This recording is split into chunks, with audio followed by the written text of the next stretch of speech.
Wuthering Waves has had quite the rocky launch. It's bad enough that a lot of people straight up cannot play the game.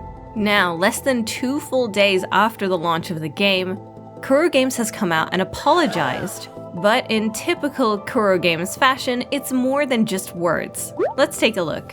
They've already given 10 lustrous tides as compensation, which is 10 standard pulls, but they started by saying they're going to give another 10 radiant tides to all players.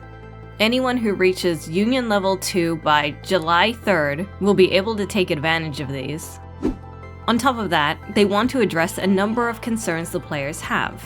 The first of which is the skip function. As of launch, it can only be used in certain cutscenes, most of them, mind you, but not all, and it's not very obvious.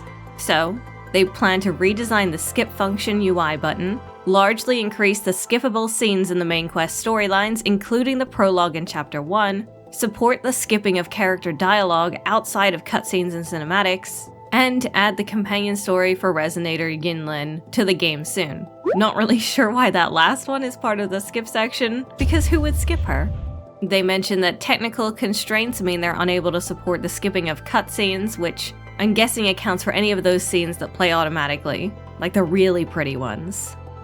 Second on Kuro's list is optimizing the combat experience. They acknowledged issues such as the lack of significant combat actions, lack of visual feedback of action impacts, poor controller combat experience, and visual blockage during combat by environmental objects. They say they've scheduled dedicated optimization of different combat scenes with the goal of improving the positive feedback for players in the combat experience.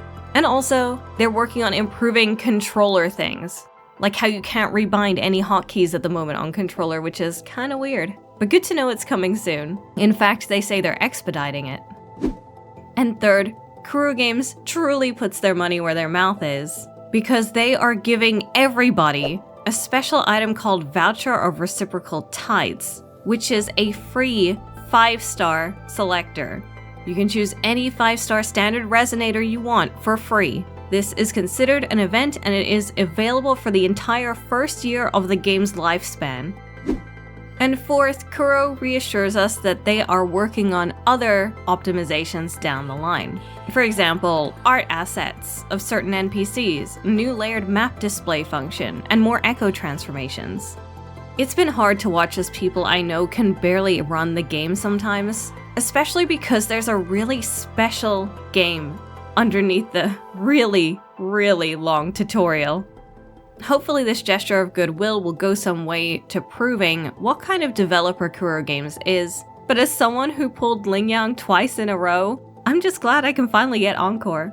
So I'm curious, what kind of issues have you had with Wuthering Waves? And does this compensation go some way to making up for it, or are first impressions everything? Well, we're getting some Radiant Tides as part of this compensation, but if you want to know the difference between them and some of the other currencies in Wuthering Waves, you'll have to watch this video. Are you a roving traveler from afar, or someone returning home?